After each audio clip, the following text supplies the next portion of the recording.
Yo, we're back. I'm sorry. All right, I've been a little bit busy. I've been dealing with I got my own business and shit, so I've been dealing with just some work, and I didn't even get out a prediction for Izzy versus Joe body bags. Ah, fuck, man, my bad, y'all, my bad. But we're back. We're gonna react.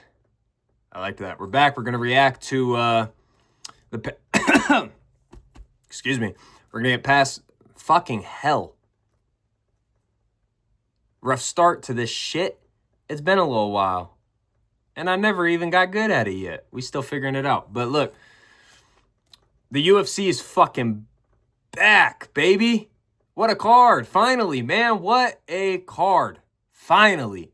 I've been feeling like week after week since we got on Paramount, even a little bit before Paramount, it was starting to feel a little watered down. But since Paramount, man, I don't know. You guys have heard me. I've said it, kind of starting to feel like boxing a little bit. It's not, I don't know. Some of these fights just don't seem to mean shit, really. It just seems to be taking up space.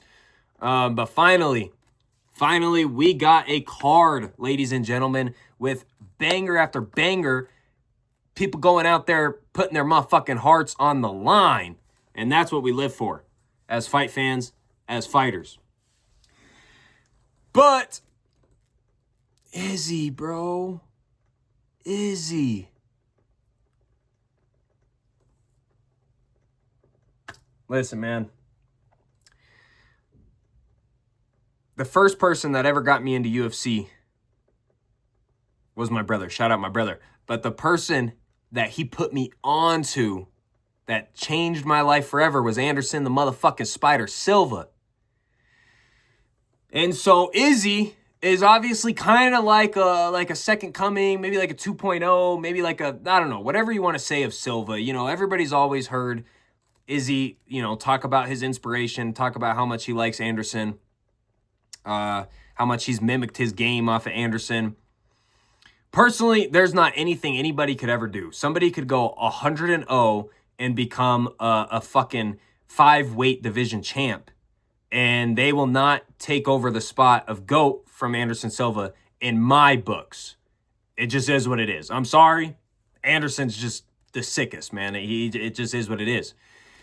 But fuck, Izzy, I liked you a lot because you kind of were, you know, it's like I was kind of seeing a little bit of Silva again, you know, after his downfall of a career in UFC, man. And as a big Anderson fan, that fucking hurt.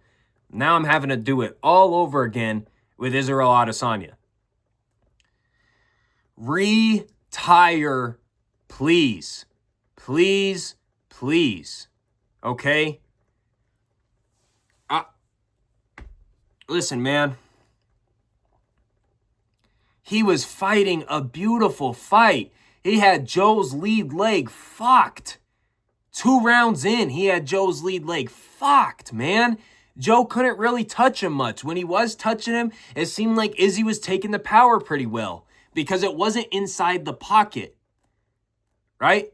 Joe does have a good straight right, but Joe is really, really powerful inside the pocket. Izzy's best strikes come from at range, which he was doing.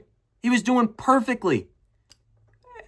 And then out the blue, he starts like forcing these wrestling transitions. He fucking tries, like, I think he has a double over at one point, inside trip he tries.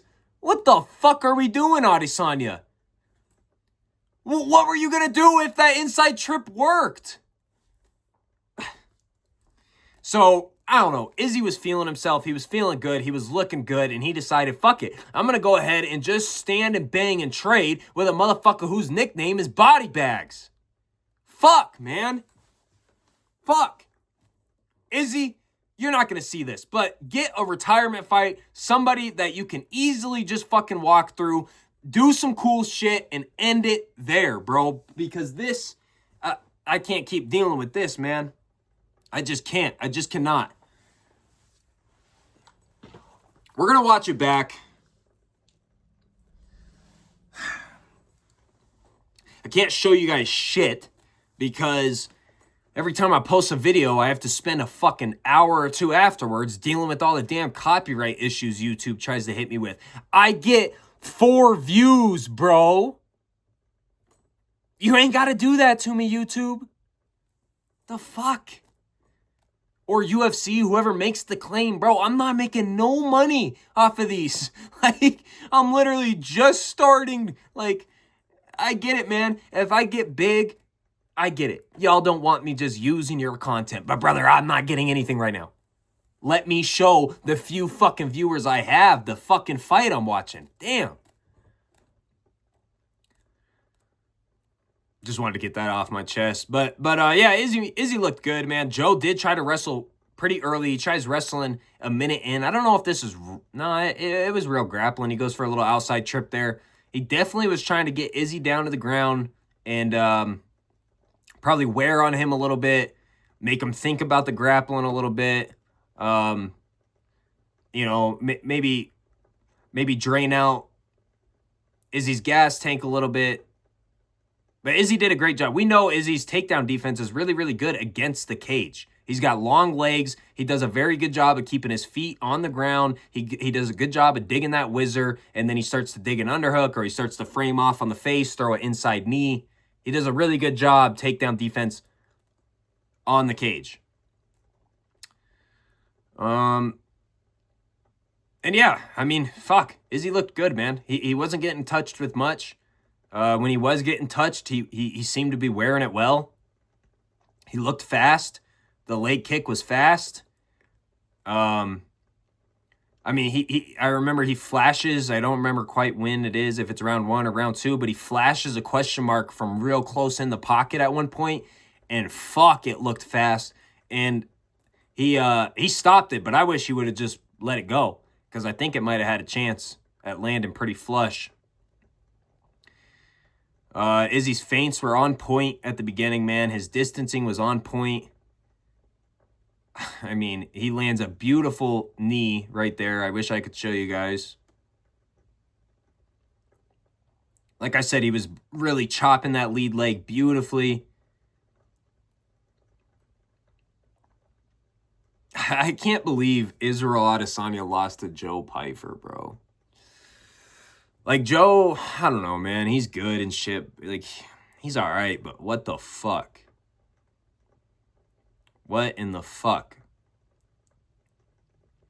I just don't get it. I don't know. The problem is I think Izzy still wants to be the style bender. In his prime, the style bender was the type to really start to break his opponents down. And when he started to feel really, really comfortable and he was starting to realize, all right, I'm fucking just absolutely walking this guy. Izzy starts getting a little bit flashy. He starts feeling himself a little bit. And he kind of starts doing things to draw something out of you. Robert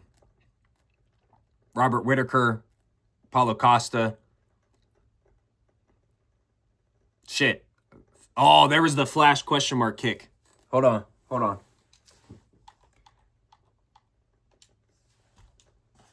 I'll show you guys. It shouldn't get copyrighted. I'm going to just show one fucking little clip or whatever.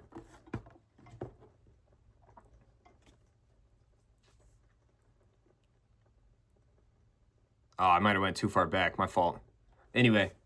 Yeah, I mean, Izzy did that same thing to Piera when he finally got the knockout.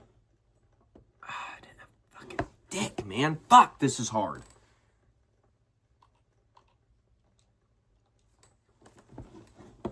All right, watch. He flashes this question mark kick. Oh my gosh. You see how late Joe reacted? That would have fucking landed, dog. Anyway. Yeah, when the style bender starts feeling himself, man, he starts feeling really, really good in the fight. He kind of starts doing things to draw something out of you. And then that's when he'll catch you with something that you did not see. And at that point, the power doesn't really matter as much. We know Izzy's not a huge power guy, right? He's not a one-shot knockout artist, right? He really needs to break opponents down. He needs to get after them. The style bender, his power erupts when he gets you to fucking extend yourself and then he cracks you with something that you did not see at all. And that's when IZZY has dropped people. That's when IZZY has finished people. IZZY can no longer be that. He cannot be that because his chin cannot take the hit from inside the pocket anymore from when the guy decides to return. Obviously, he's still fast, but he's a little bit, it's less, right? He's not as quick, so he can't exit that pocket right away. He can't use that head movement like he did against Robert Whittaker right away. He'll still try, but this is what I'm saying is that he'll get caught nowadays. He'll get caught while doing that, and it's not the same style bender. He can't take those shots anymore. He can't react to those shots quick enough. He can't block counter those shots quick enough. He doesn't have quick enough head movement anymore. It's not his game. IZZY needs to fight a perfect point fight every fight for the rest of his life if he doesn't want to keep losing like this. What is he's four losses of the last 5, I think now. If he wants to change something, he said he's not retiring. He said he's not retiring. He needs to do perfect point fighting for 3 to 5 rounds, however long the fight is. He can't decide, oh, I'm feeling good. I'm really getting off on this guy. Because the moment he does that, that motherfucker gonna get cracked back, dog. And it's not the same IZZY anymore. It's just not. For some reason, bro, he wanted to get real style bender type like in fucking Joe body bags. It cracks him. I remember cracks him with a good straight right and then eventually gets a fucking takedown. I mean, passes into full mount as if it was nothing. And that was that. I mean, fuck, dog. I cannot believe IZZY let this slip away. It's getting into the second round and Joe is not moving on that leg very well at all. He's not. And I remember some point in the second round, I think IZZY catches him in the cup and Joe kind of walks around for a little bit and he's limping heavily.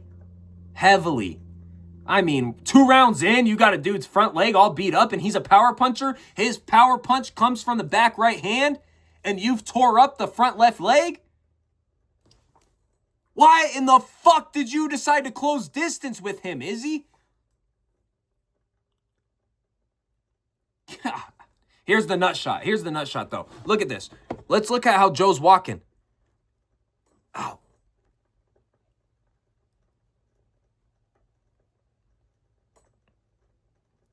I don't know if you guys saw that or not, but man, I think it was an eye poke. It wasn't a nut shot, but it was an eye poke, and then Joe walks around for a little bit, and that front leg looked fucked.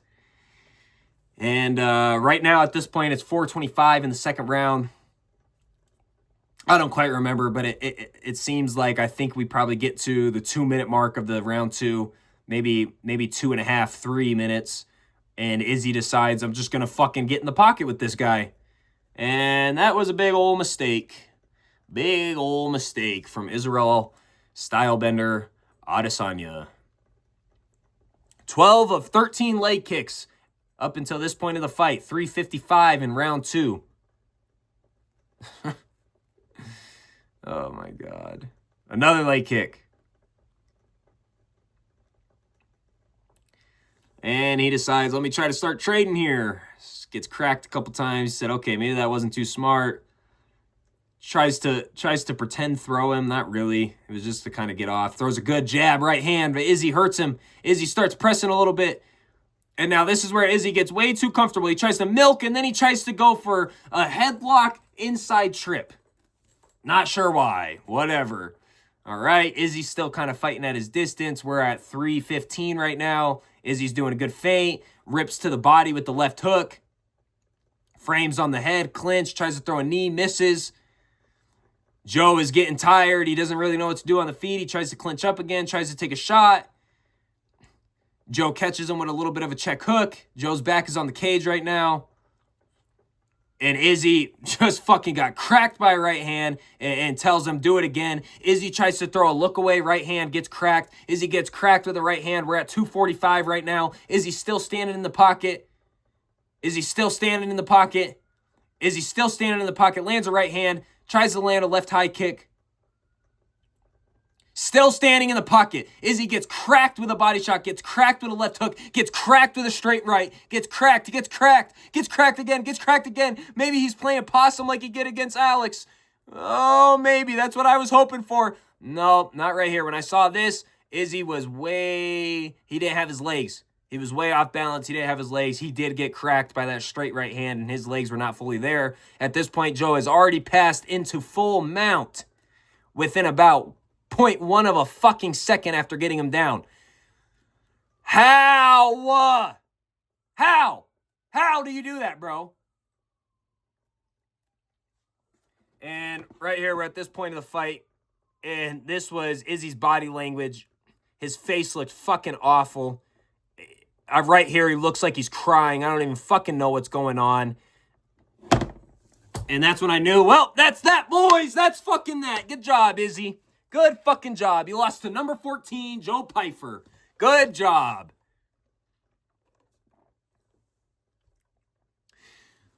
I'll tell you what, Joe's legs must be strong because he does crank on this fucking body triangle, and Izzy's like, Izzy looks like he's literally dying from that body triangle. So Joe must have some damn strength in them legs, boy. Which makes sense why he has so much power. Right? Our power isn't actually coming from our arms, even though we're connecting with our fucking fist. It's coming from our hips. It's coming from our feet. It's coming from the core, right? It ain't coming from your fucking arm. Just because you have a big old bicep or some shit maybe don't mean you can punch for shit, right? And Izzy's just flattened out, getting punched. And Herb steps in. 4 of the last 5. Izzy reacts the same way that he's been reacting after every fucking loss. After every fucking loss, there's Izzy just fucking sitting there. Like, it's ridiculous, dude. Izzy shit the bed.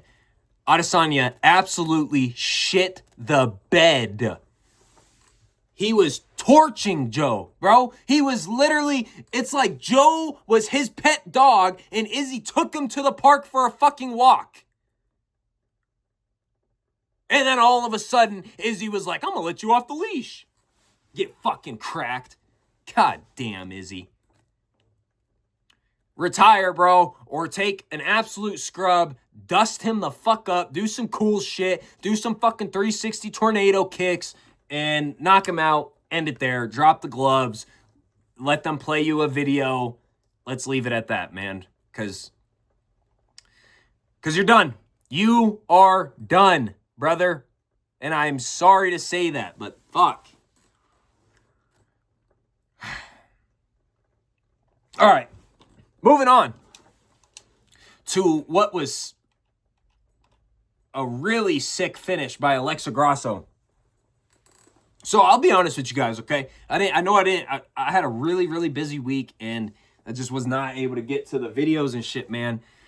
I'll give you guys my predictions, though, all right? And I'll be honest. I'll always be honest. I had Macy Barber, okay? I had Macy Barber, and boy, was that a bad pick. That was an awful pick, right? Damn. Let me break it down, okay?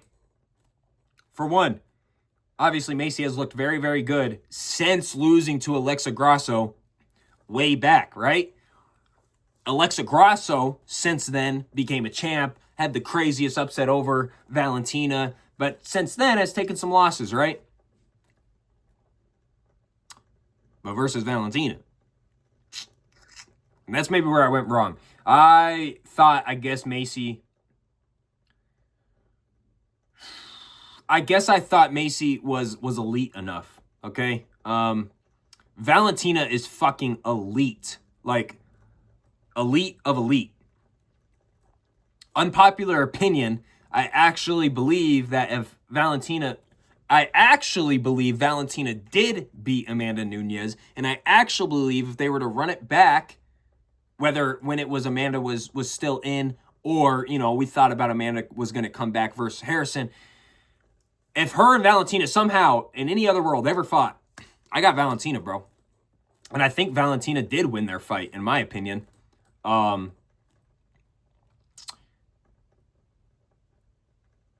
So that's kind of my point. Very elite. very elite. And Grasso beat Valentina, right? So that must make Grasso at least pretty close to elite, right? We know it's the fight game. Shit can happen. Things can happen. Sometimes the better fighter doesn't always win. But if you're able to beat someone like Valentina, you're pretty skillful. And it was my bad for thinking Barber was ready for that moment. Because boy, was she not. It was a very quick fight. I think Barber only lands 4 or 5 strikes. And Grasso absolutely fucking cracks her with a right hand. Knocks her out from the right hand. But the fight had not stopped. Macy fell with her back towards Grasso. So Grasso just knocked her out and then takes her back right away and chokes her out. And the commentators afterwards were like, at DC and Cruz, it was funny because Cruz was like, well, I don't know why, other than to tell you that, they're the doctors and we're not. After the fight or whatever, Macy was like still flattened, but like eyes were open, kind of blinking. They were trying to think that she was like awake. Like somebody needs to get her up. You can be very well asleep with your eyes still fluttering. Like, you can be unconscious with your eyes still fluttering. She got knocked the fuck out on one punch. The ref was giving her a chance to fight because it didn't seem like it was a one-punch knockout. It didn't seem like it was a walk-off knockout. And then Grasso just jumps on her back and fucking chokes the shit out of her within a couple of seconds. He does get in and stops it right away. But I promise you what happened was that Barber, if there is 100% being knocked out, Barber was like 98 to 99% knocked out. And then it took about 1.5 seconds, maybe, of pressure from Alexa pulling on that neck for her to go like a second form of unconscious. There's getting knocked out and there's getting put to sleep. She got both. And so then she laid there for a little while. Definitely still fucking gone out of this world. And Cormier is like, somebody needs to get her up. I don't know what she's doing. She seems like she's awake.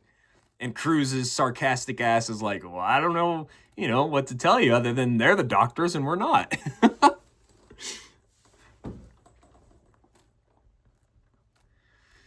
So yeah, we're 2:42 into round 1. Up until this point, not much had happened. A little bit of feeling out process. And yeah, it shocked me. It happened fast. It happened out of nowhere. It shocked me, man. I mean, we know Grasso, there it is. Boom. Boom. Oh my fucking gosh. Let me try to show you guys this. Please, whoever makes these claims, just let me show my few viewers, man. Fuck. It's not that deep. It's just not. All right? You guys are all making money. You can allow me to have a chance, bro. Boom. See how she fought? Boom. So now she's taking the back. She's choking. He gets in there. That was about 2 seconds of choking. She gets in on the leg. This is why maybe Daniel thought she was like awake, but no, she goes out right there. See, her eyes were open from the jump when she went out. She's out. She's fucking out. Laying like this. With her eyes open, but she's out. And Daniel's like, it seems like she's awake now. Get her up. Fucking DC, bro. Legendary fighter. Awful commentator. Look, bro. She is out. This was the point of when Daniel was like, somebody needs to get her up. She's out, bro. Just because her eyes are open doesn't mean she's there. She's gone in another fucking dimension, homeboy. Grasso fucking knows it. She's praying. Still out. Why aren't we getting her up? I wonder why they're not lifting her up. I see her eyes fluttering a little bit. Why aren't they waking her up? Fucking dumbass Cormier, bro. But yeah, I'll be honest with you guys, man. I had Barber. I had Barber winning a decision. We didn't even get to the second round. Fuck. For Grasso, I don't know what will be next for her, man. I mean, I don't know. Do you just give her Valentina again, I guess? Like, I don't know what you do with her, I suppose. It'll be interesting. She said she wants to bring the UFC to her hometown, though, in Mexico. I think she's from Tijuana. Or maybe Guadalajara. I don't remember what she said, but that'd be crazy if you got her, Brandon, Yair. That'd be pretty cool. Moving on to Michael Chiesa's retirement fight. They really set him up for this, huh? A little 16-10 Nico Price, right?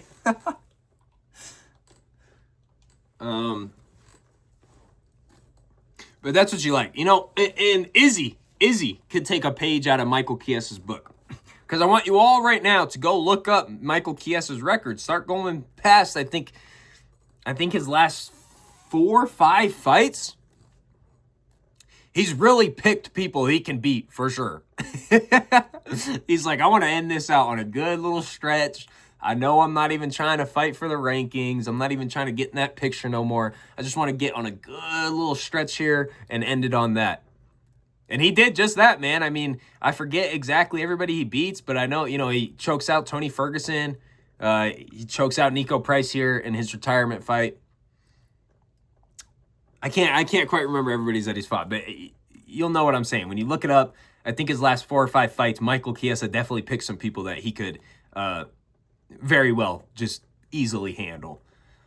Which I don't mind, you know? I don't mind it at all, because there's always those guys in the UFC that it's their job to help keep other guys in the UFC. And what that means is that you'll see somebody who has not won many fights in the UFC, and they get knocked out a lot, and then they just get thrown to the prospect, or they just get thrown to the vet that everybody loves when they're fighting in their hometown or something.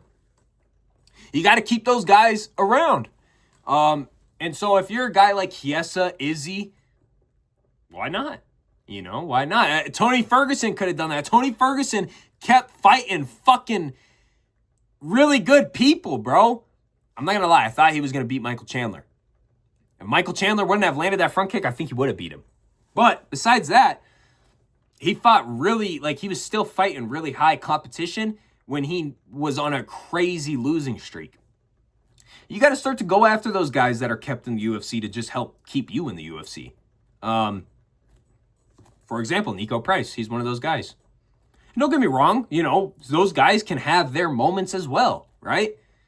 Like Drew Dober, you know. Drew Dober is one of those guys that he gets put out, but he also has a very high chance of putting your ass out. He put Bobby Green out, right?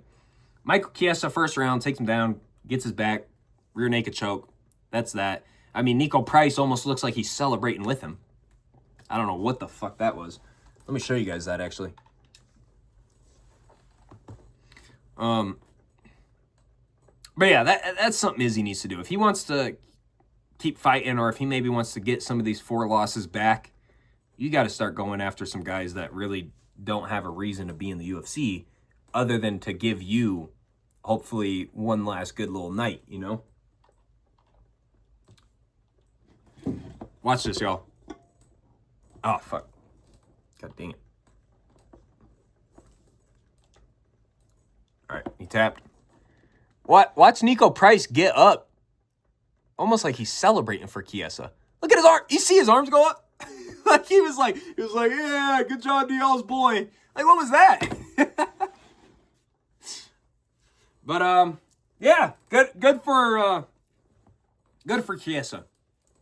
Chiesa's a cool dude. And I actually do like his commentary. So, pretty good shit there.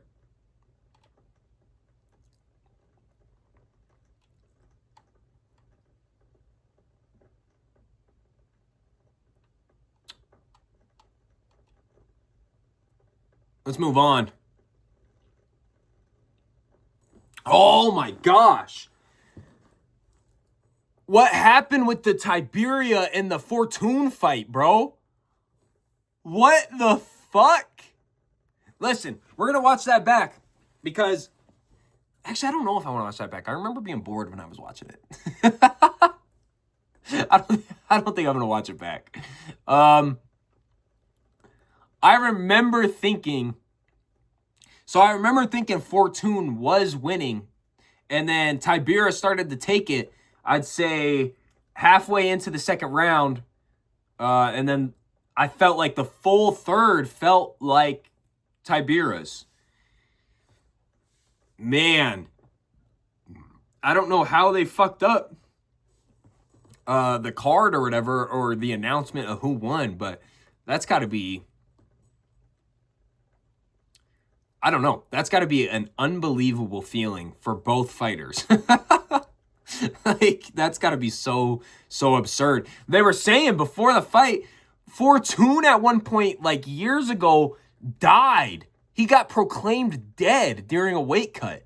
They literally announced him dead in the hospital. They had him sitting over somewhere in a body bag, bro. And that motherfucker woke up.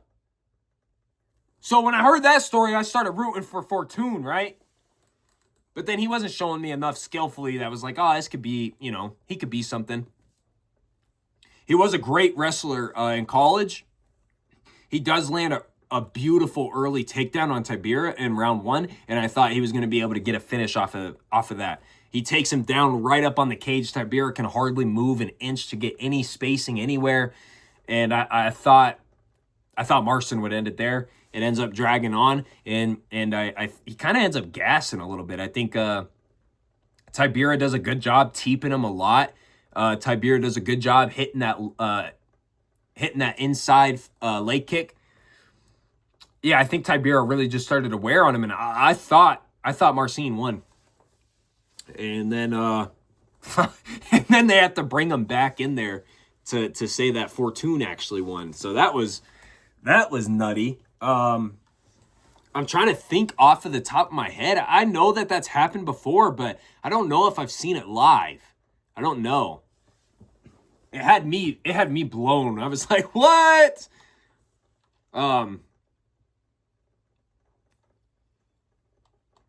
What were some other ones that was really, oh my fucking gosh. Ricky Simone and Adrian Yanez. Boy, was that a fight. That was a fucking fight. Man, it was good. And also Alexa versus Bruna Brazil was a good fight as well. Navajo Sterling absolutely puts the work on Bruno Lopez. Casey O'Neill, big win. Big win. You could tell it meant a lot for her to get that early finish. Chase Hooper, Lance Gibson. Whoo! Goodness, Lance put his ass out, boy. I saw on the internet some people were saying maybe a little bit of an early stoppage. I don't know. I highly disagree. They're talking about Chase Hooper does eventually starts to try to like roll through and maybe roll through for like an ankle lock or like a little Granby roll or something to try to get out of danger.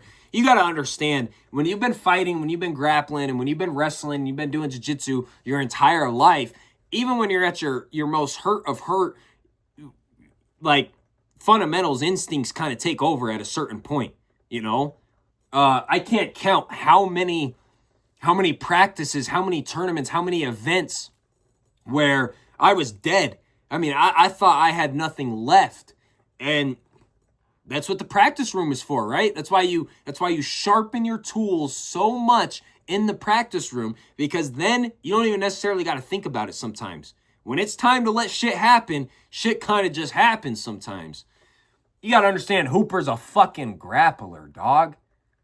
He's concussed, living in another world. Fundamentally, his brain is going to know, I got to try to hit a Granby roll or like roll for an ankle lock or something, or a knee bar to try to get out of a little bit of trouble. Like, even if you're, like we were talking about, even if you're 99% knocked out, there's a fucking fat chance if you've been grappling your whole life, instincts are going to try to take over for you. That doesn't mean they were still like good. That doesn't mean they were still fighting, that maybe there would have been a scramble out of there and Chase Hooper wouldn't have been knocked out. I believe if that ref allows Chase Hooper to get up to his feet at a certain point, Chase Hooper probably gets walk-off KO'd. So, you know, ref has to do his job.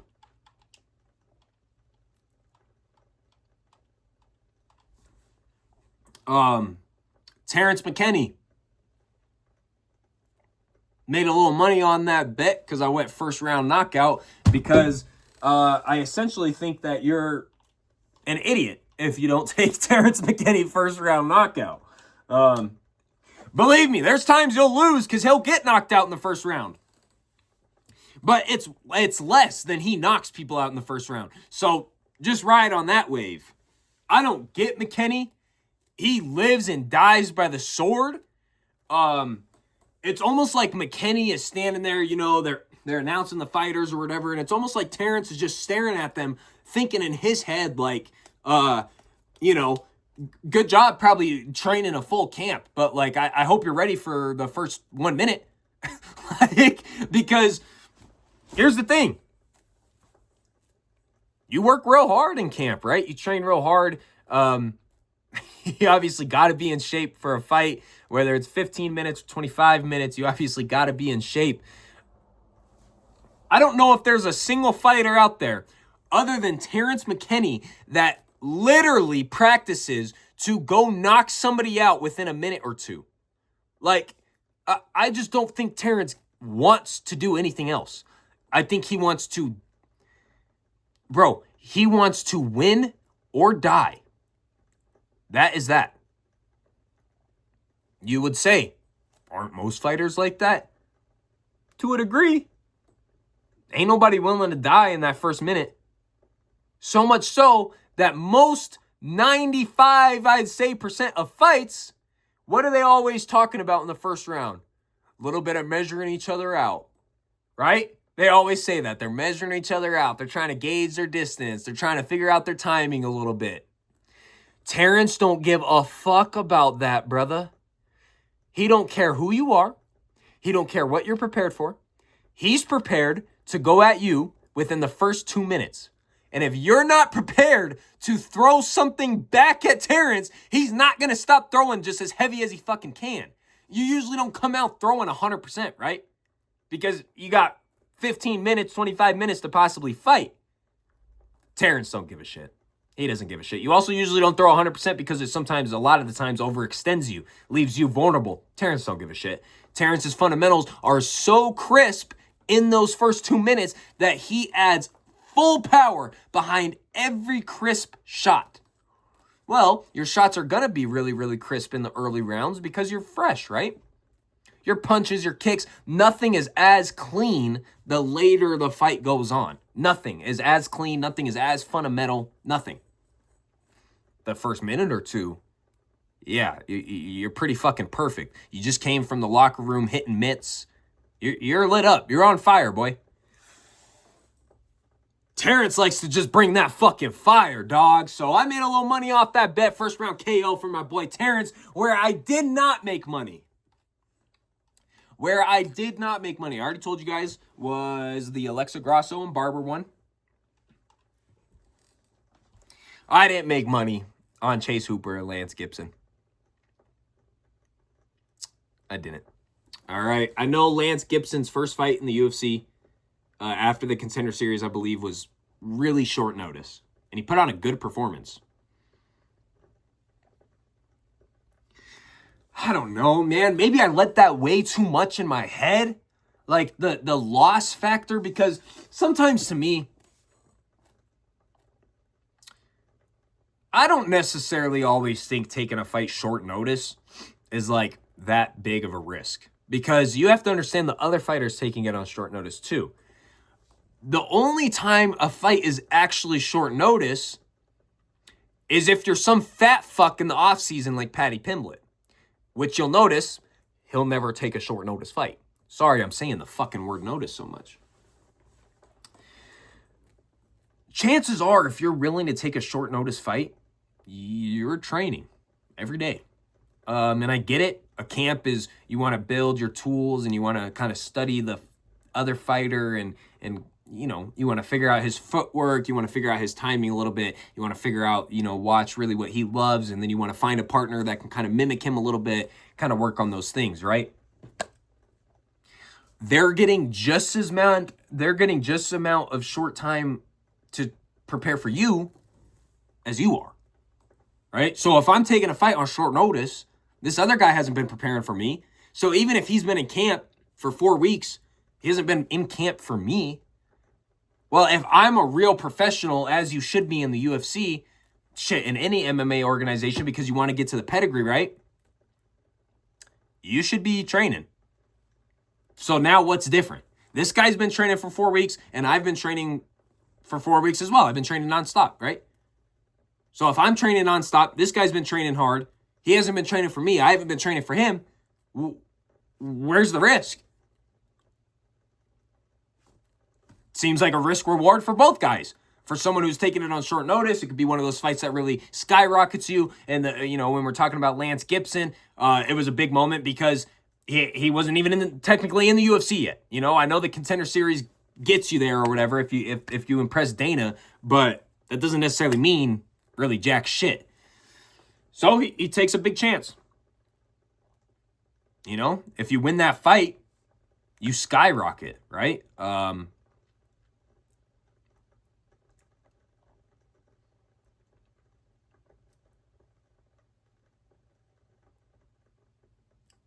I forgot what I was saying.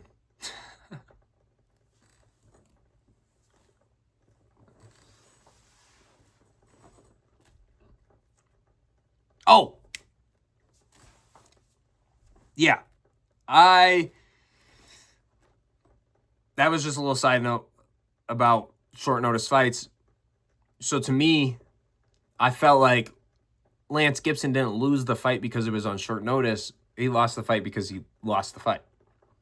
So, second fight in the UFC versus Chase Hooper, who's now at this point been around for a little while. Very good grappling, really good submission game. Striking has gotten better to set up his grappling. I just thought Chase would have his way with Lance. I thought he'd get a submission. That's the bet that I had. Was totally off on that one. So I'll admit it.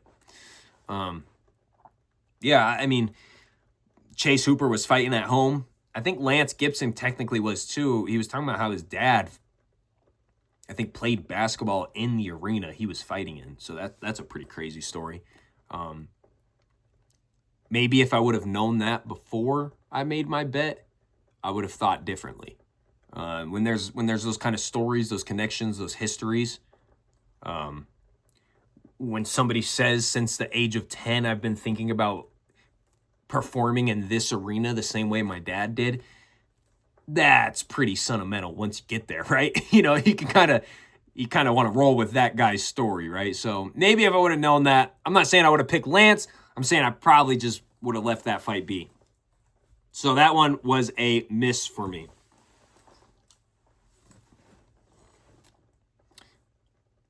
But can't win them all, right? Can't win them all. Like I said, though, overall, man, I'm happy. I'm happy with how this past fight night was in Seattle. It felt good. It felt good. It felt like every fight was competitive. It felt like the crowd was in it the whole night. You guys have heard me talk about that a little bit. It seems like sometimes these crowds aren't even like, I don't know if Paramount has different cameras and sound game or something versus what ESPN had, but I feel like sometimes you cannot hear the crowd, and that's a pretty bad sign to me.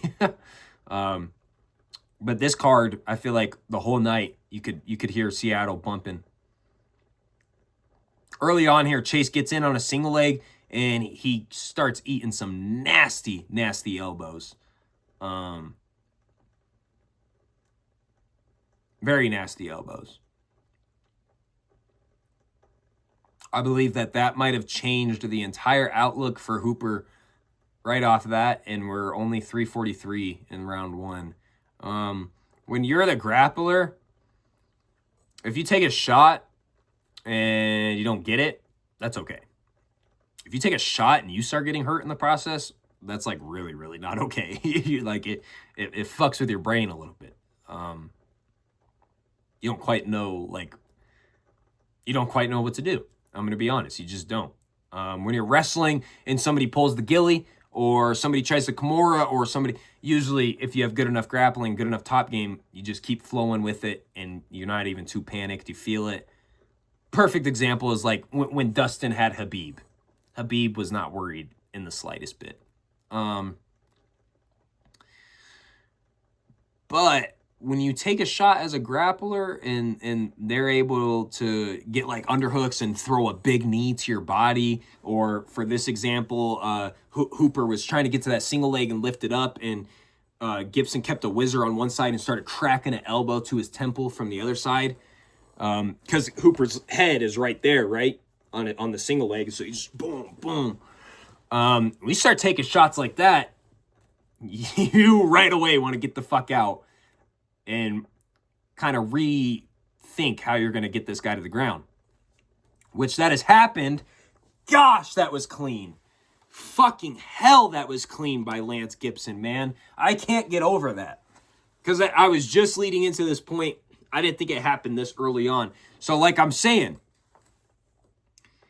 he's got to start thinking of a different way that I'm going to get this guy to the ground now. Because he takes this single leg and he starts getting cracked with some mean elbows. That makes him rethink some stuff. They get back to distance a little bit. Chase is throwing the popping the jab a little bit, trying to throw some kicks, trying to make Lance think that, you know, from Lance's head, okay, I stopped the takedown. Okay, he's throwing a bunch of strikes. Maybe he's worried that he can't take me down. Maybe he thinks he's going to have to stand with me. Okay, I'm getting comfortable now. And then Lance overextends himself, gets taken down. Maybe, you know, just kind of talking about hypothesis and the way that, you know, fight brains kind of work in the moment. So Hooper decides, okay, I got to try to use my striking to get to the clinch, to get to the takedown game, maybe. So I don't know if he was thinking maybe he was going to get to a trip. Maybe he's from the clinch and then he drops single and maybe he can lift it up quicker. Maybe he just wanted to grind out the clinch on the fence, throw some body knees, throw some knees to the inside of Lance's knees, throw a little uppercuts when you can. You know, maybe he wanted to grind that game out a little bit longer. So kind of wear on Gibson, and then maybe it'll make it easier to get him to the ground, right? So that's what Chase attempts to do. He attempts to clinch up with Lance, and Lance throws a very, very, very crisp fucking elbow. Look at this short elbow. Boom! Oh my gosh, that short elbow. That short elbow framing off the face, bang! Holy. So that rocks Chase. He gets Chase in a front headlock. He's landing 3 big knees to the head. Chase falls down again. Chase starts to roll for the ankle a little bit, and the fight gets called off. Shit. Now that I did just watch it back, though, maybe people aren't wrong, because Chase isn't, like, out, right? Chase is not out by any means once this fight is stopped. He reacts almost instantly. Now, I remember the commentary, he wasn't complaining, and that is a point, too. When the fighter doesn't complain, you know, how are you going to complain as a fan? But as I'm watching this, I mean, Chase, yeah, when your brain is doing this, you don't lean up and get on your knees so quickly and, like, start, you know what like, he instantly, like, adjusts himself and, like, gets up and starts breathing and starts talking to the doctor right away. When your brain is doing this, you're doing that, you know what I mean? You're not just able to just get up composed and just sit there kneeled down for a little bit, just completely composed, talking to the doctor a second after the fight just got finished. So, and I didn't really register that the first time I watched it. So maybe what people were saying on the internet wasn't necessarily wrong, but what the commentators was saying was 100% correct. If the fighter himself or herself isn't complaining about the stoppage, which there's plenty of times even where they complain about the stoppage and it's like, dude, you should be happy the doctor stopped that. Or not the doctor, the ref. So don't get me wrong. It's not like any time that somebody protests, they were just 100% good and good to fight. But if you don't give any sort of rebuttal after the fight gets stopped, right, like you probably knew I was done. You know, so Chase didn't complain at all. So I would call it a good stoppage. I would. That short elbow Lance threw was fuck, man, it was crisp. I enjoyed watching that knockout. And I will probably watch it multiple more times because it was beautiful. I didn't want to rewatch every fight because I just didn't feel like it. Yo, we'll talk about Ignacio and Tofik, though. Tofik, a cheater. Tofik got rocked bad, got dropped. And to save himself from getting absolutely fucking suplexed, probably, he grabs like full cage like that, just full grab. Ref somehow did not see it. And then like the next round, or maybe even that round, maybe even that same round, Tofik is on top and he like postures up, but then he literally just fucking drops his head. He just drops his head into the dude. Just absolutely headbutts Ignacio. The ref is staring right at it. Didn't call anything. That felt pretty crazy. Yeah, if you guys want to make fun of my hair, gang. No, I'm going to delete that. And then, yeah, I don't know. I think it might have been even in the same round, maybe the next round. Tofik is on top at one point, and he like postures up, and then he straight up just drops his head into Ignacio's head. So if you're not aware, headbutts aren't legal in MMA any longer. It's been that way for a while, but the ref, who was standing right there, happened to forget. So Tofik is a cheater. He ended up getting that win, and it didn't feel like he should have. He was about to get finished, I believe, if he wouldn't have grabbed the cage. So that was a little bit interesting, right? I am gonna watch. This will be the last one I'll kind of watch with you guys, even though you're not watching with me, but we're talking about it. Is Ricky Simone and Yanez, because boy, that was a fucking fight, man. That was a fight, and it ends up being called a draw. It ends up being called a draw. And that's why I want to watch it back, because I thought, what the fuck was that? I thought Yanez won. It was super close. Super close. And then Yanez almost finishes him right at the end of round 3. I felt like that should have put him over. I don't know how you can call it a draw. So it got called a draw because the strikes are so closely, they're so even, right? Okay? But when you go, the number one criteria for judging is damage. And when you look at the end of this fight, Ricky Simone looks damaged compared to Jans. Okay? But they disregard that. All right, so now let's look at the strikes. It's really even, all right? Let's look at who was the one on the front foot most of the time. Well, damn, okay, even that was pretty even, all right. Well, who was grappling more? Did any submission? No, okay, so that was pretty even, all right. Damn, I guess it's just a draw. Until the last 10 seconds when Yanez almost finishes him and knocks him out. Everything was this close. This close up until that point. And then Yanez almost finishes him. Doesn't that push it past the draw? It was a draw up until that point. And then Yanez almost got the finish. So doesn't that change everything? Does it not? I guess not. It's a draw. Feels bad for Yanez, who was obviously hype out of his mind because he almost just got a fucking knockout in the last 10 seconds, and it was a close fight. He knows it was a close fight, so he's thinking in his mind, well, hell yeah, that solidified it. Nah, it didn't, bruh. It did not. Which I thought was very interesting.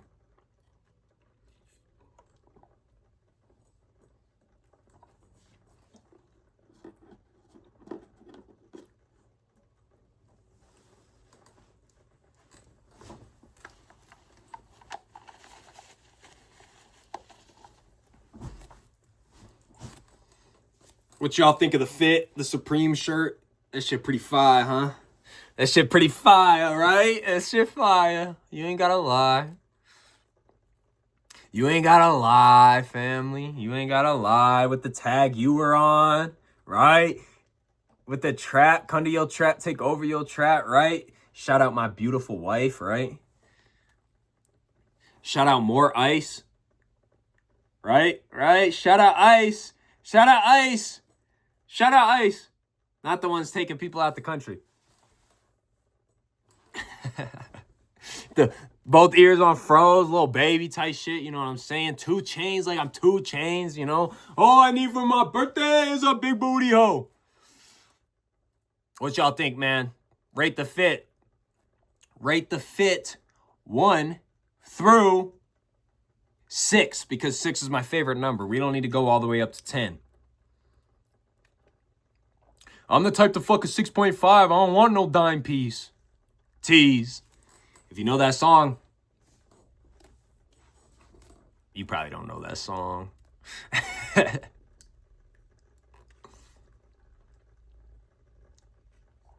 So yeah, man, Yanez and Simone, I felt like, so first round to me feels like Yanez is getting the more powerful strikes and combos off. Now, at the end of the first round, the strikes are super close. I think the judges, they got to figure out a way to really decipher a significant strike from just a strike. Because I think sometimes that gets messed up. I really do. And this first round is an example of it. I don't see Simone really crack him with anything. I see Simone touching him for sure. However much Yanez is touching him in round 1, Simone is too. But I see Yanez cracking Simone. Like, I see him cracking Simone with a fucking jab, bro. Like, sometimes his jab is literally like popping Simone's neck back a little bit. I haven't seen that yet out of anything Simone has landed. So that, to me, you got to give that round 1 to Yanez, I feel like. But, and then, here's the other thing that's always pissed me off. There's no points ever credited to the motherfucker defending takedowns. Why? So you're telling me if I fight Khabib, say this, don't use me, use Conor, okay? Use Conor McGregor. Say Khabib was never able to take down Conor, okay? Say it went all 5 rounds, decision, okay? And say Khabib went 0 for 20 on takedowns or something. 0 for 15, 0 for 20. If Khabib has like 2 more strikes than Conor landed, Khabib wins that fight on most judges' scorecards. Because they're like, well, he was the aggressor. He was the one trying to get the fight to his game, to his world, to his realm. Conor, yeah, he stayed on his feet, but when he was on his feet, he only landed as much as Khabib landed. He didn't land more. He didn't have more output. He didn't drop him or anything. They were really even on their feet, and Khabib was the one, if Khabib gets him down, he's going for the finish, right? So that's some added points in our brain. What? Why isn't it added points in your brain for Conor to defend against a motherfucker whose only game plan is to get you down? Now, I get it. In the sport of wrestling, in the sport of judo, in the sport of jiu-jitsu, whatever, you will never score points for for defending a takedown. I get it. This is mixed martial arts. This is not those games, okay? So if somebody can get points from taking you down, then you should get points for not getting taken down. Because I know Khabib, if I'm Conor, I know Khabib is better on the ground than me. So I'm going to do everything possible to not end up on the ground. And if I am able to defend 20 takedowns and not get taken down, how did I lose the fight? When he needed to get me to the ground to win. I didn't need to do that. But yeah, was my strikes as powerful? No, because I'm fucking tired. My arms are drained. I keep having to dig underhooks and lift somebody up so that they don't get to my legs. You should get points for defending takedowns. Yanez defends a bunch of takedowns in the first round. Like, I don't know. But here we are, round 2. In my opinion, a lot of the same stuff is happening, but Simone is able to get him to the ground. We're at 340 here in round 2. Okay, now I'm going to let you guys know what Simone does right now on top. If I haven't said that he's done anything, it's because he hasn't done anything. There's an elbow. There's an elbow. There's an elbow. There's an elbow, so that's 4. Yanez is landing some stuff on the bottom, but I'm not even counting those. Simone tries to throw a punch. He doesn't really land that. I'm not counting it. Yanez is to his feet on the cage. Simone has a little bit of the back, trying to mat return him here, trying to step over that front leg to get him back down. Transitions to the other hip. Yanez is trying to face him. He's in a very, very bad position here because just because of the way that his body is angled up against the cage and where Simone is. Simone tries to go double leg. Yanez digs that underhook in. Simone tries to go single leg. Simone lifts single leg, dumps him.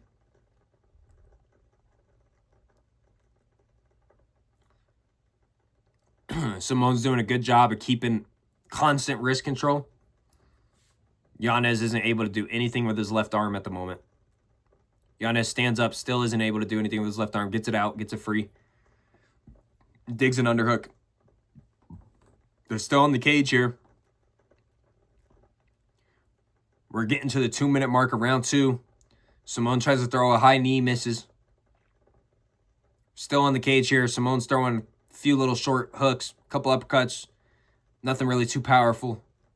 Tries to go back down double, tries to go back down single, misses. Yanez is doing a good job defending here. He's getting low. He's digging a whizzer. He's got an overhook at the moment.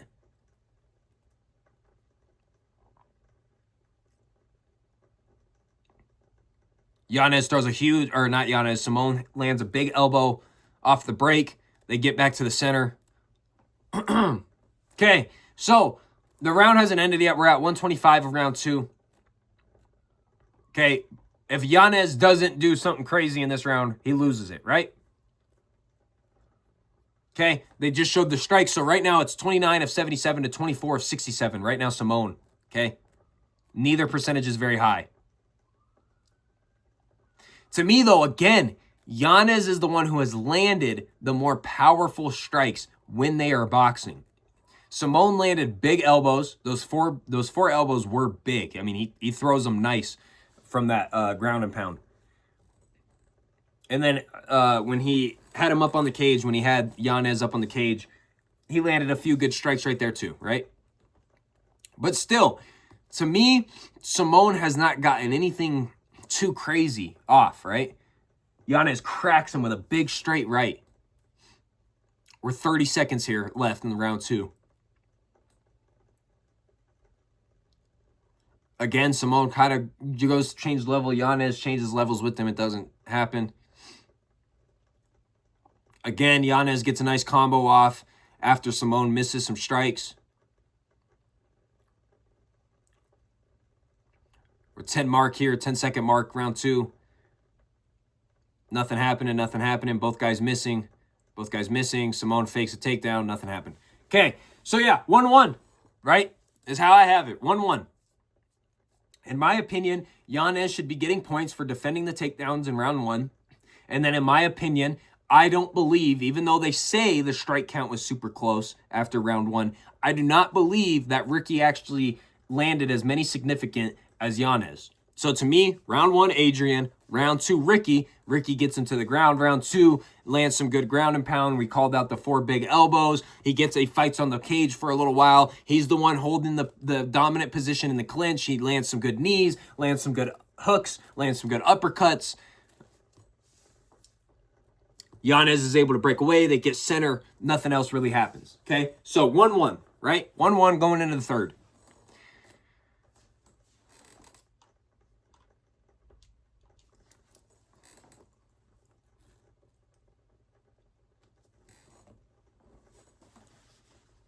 Yanez takes center right away in the third. Gets there fast. Lands a big right hook and a left behind it right after, like instantly. We're not even a full 15 into this round yet. All Simone has done is pop a jab so far. We're in the last round, right? We're saying it's 1-1. Okay, we're in the last round. I'm telling you, Yanez has already cracked him. Cracked him again with a 1-2 and cracked him his knee with one of those stomp kicks. Again with the stomp kick. Those fucking hurt, bro. That's a tendon waiting to blow. Okay, so right now, I've already counted in my head 8 to 9. There's another one, 10 significant strikes for Yanez. I've seen 3 jabs land for Simone. I saw a check hook land there for Simone. Again, another right hook to the left hook for Yanez. Those are landing flush. Right now, I have Yanez absolutely getting after him in round 3. We're a minute in. Simone is able to crack him with a 1-2 and then a check hook afterwards. Again, Yanez cracks him with a jab, tries to throw the 2 behind it, misses it.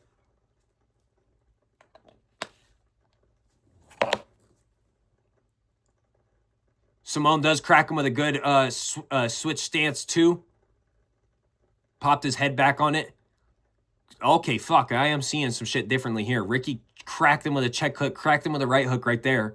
I am starting to see Yanez's neck move a little bit, taking these shots. He's not absorbing it very well.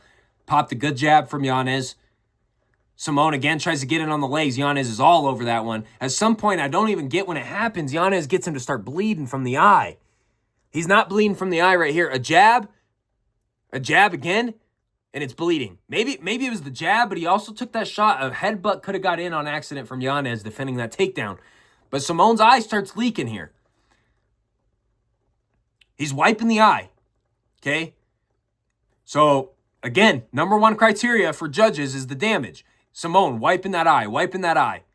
Yanez pops 3 jabs in the time that Simone's wiping his eye. Pops another jab. You guys can just hear it in how I'm saying. Yanez is the more active fighter right here. Simone wipes the eye again. 2 more jabs from Yanez. Another eye wipe for Simone. A 1-2 for Yanez. Misses a check hook behind it. You guys can hear it. Another jab from Yanez. Simone misses a check hook afterwards. You guys can hear. I mean, Yanez is the one getting off on this round. Ducks all those shots from Simone right there. Simone wants to get to the legs. He keeps pretending to change levels. He's trying to set it up. Simone throws a flying knee. Doesn't land on anything. Wipes the eye again.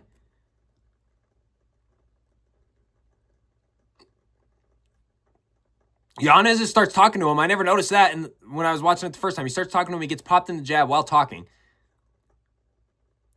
Cracked him with a 2. Cracked Simone. Simone's hurt here. Simone starts backpedaling. He's hurt here off of this 2.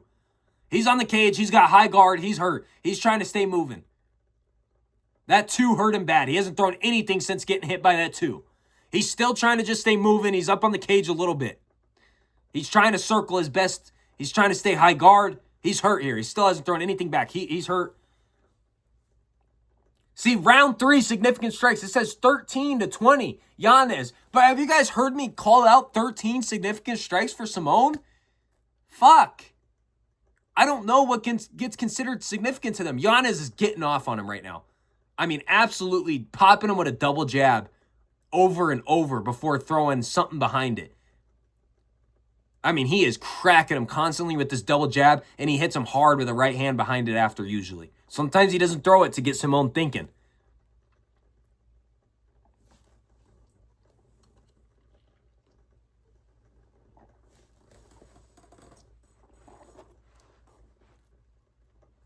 We're getting into the last 50 here of this round 3. Yanez popping the jab again. Again. Misses the 2 behind it. Simone gets a nice jab off. I am calling this as I see it. Simone misses a check hook, and Yanez misses a straight right.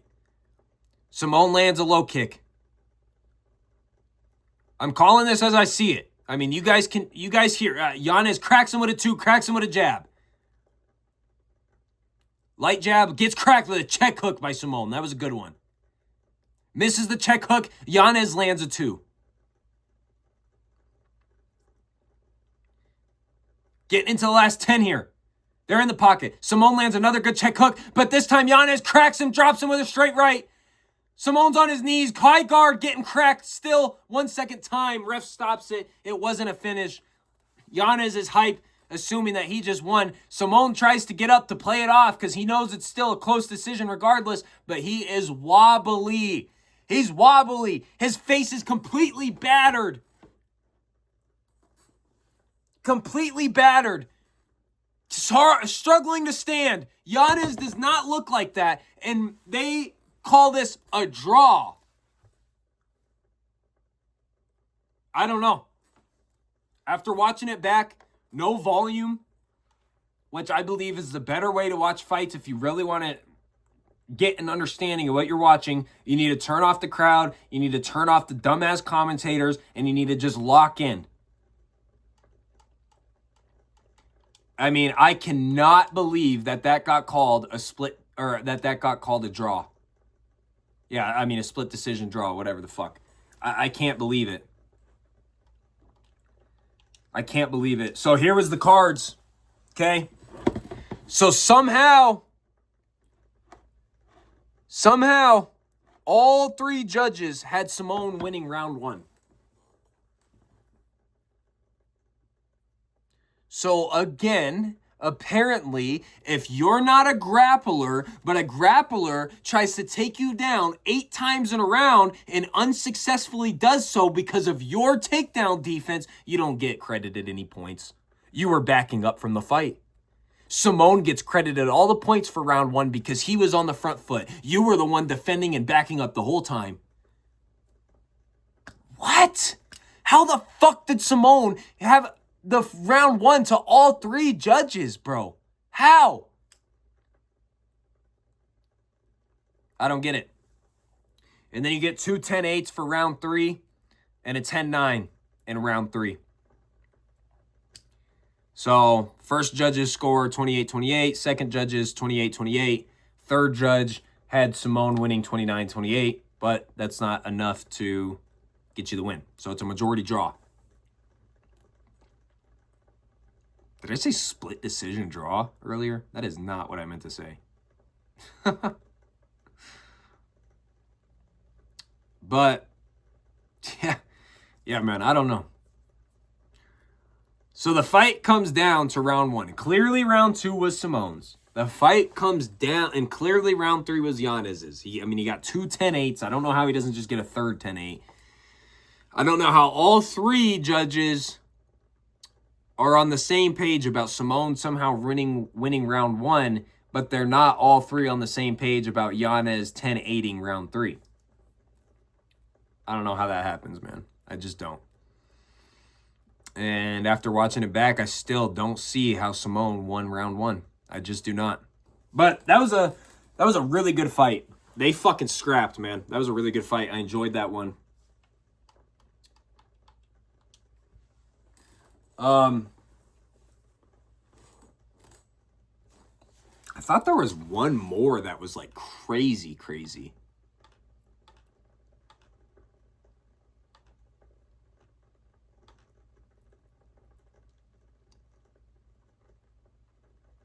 You know, it was Douglas and Arosa. I'm pretty sure Arosa and Douglas put on probably one of the fights of the year, I believe. And hopefully I'm not wrong. Hopefully I'm not mistaking this fight.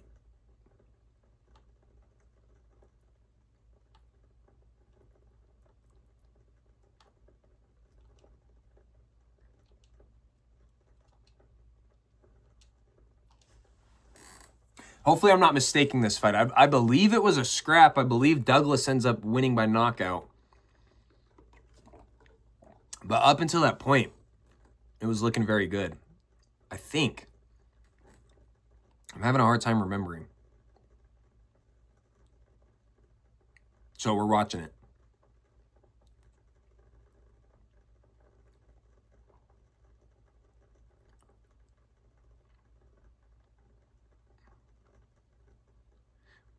But we are already an hour 15 in.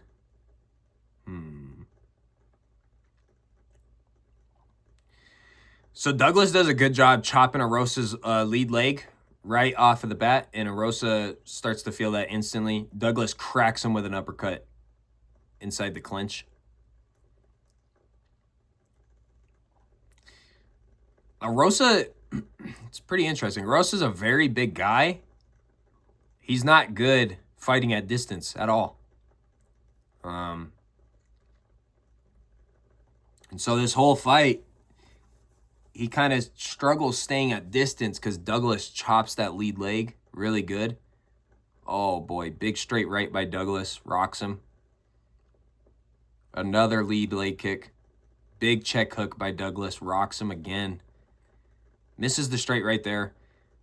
And then again, Arosa tries to, you almost see him, you can kind of see him bite down on his mouth guard, and he tries to get in that pocket, start throwing some hooks. But I don't know why, because he's so long, he's so big, he's got long legs. He's trying to throw like a fake teep kick or a fake knee sometimes, or he just threw like a shitty front kick right there. He keeps lift. Yeah, okay, so I want to show you guys that.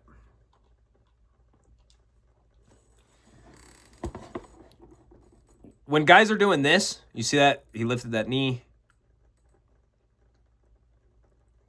Watch again. Watch again. He's, yep, see, throws that shitty-ass front kick, lifts that knee now, lifts that. So he is absolutely petrified of Douglas getting in close. But then look at this. Arosa's the one that wants to close the distance. Look at him. You can tell he's biting on his mouth guard, and he starts trying to throw those hooks. Look at him. Jumping into the pocket, right? Boom, gets cracked by a check hook. Boom, gets cracked by a right hand. Because he is not going to be the better fighter in the pocket when his arms are longer. It's taking him longer to get here inside the pocket than it would here, right? And Douglas is shorter, so he's cracking him at the same time. Boom, boom, and he's getting there much faster.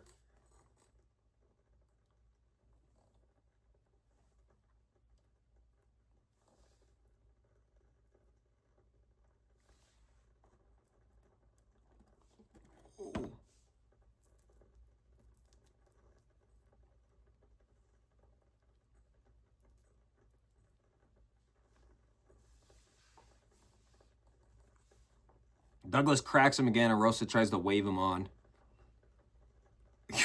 My gosh, Douglas just cracked him with a jab and almost made him drop. Cracked him with a right hand, almost made him drop again. Cracked him with a check hook. Douglas cracks him with a jab, almost drops him again. Big right overhand. Big left check hook again. Big right against the cage. Big right hook against the cage. And that is all that she wrote. That's not the fight that I'm remembering. I thought that there was one fight that was really, really crazy. At least I thought.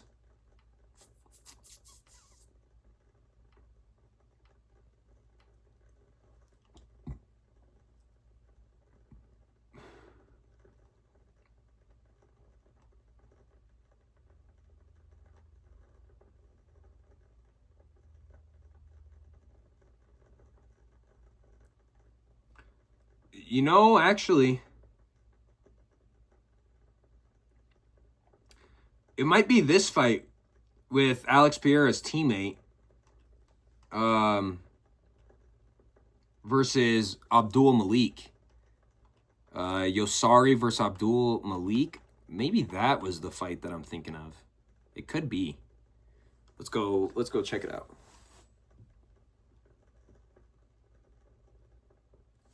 Maybe. Oh, fuck.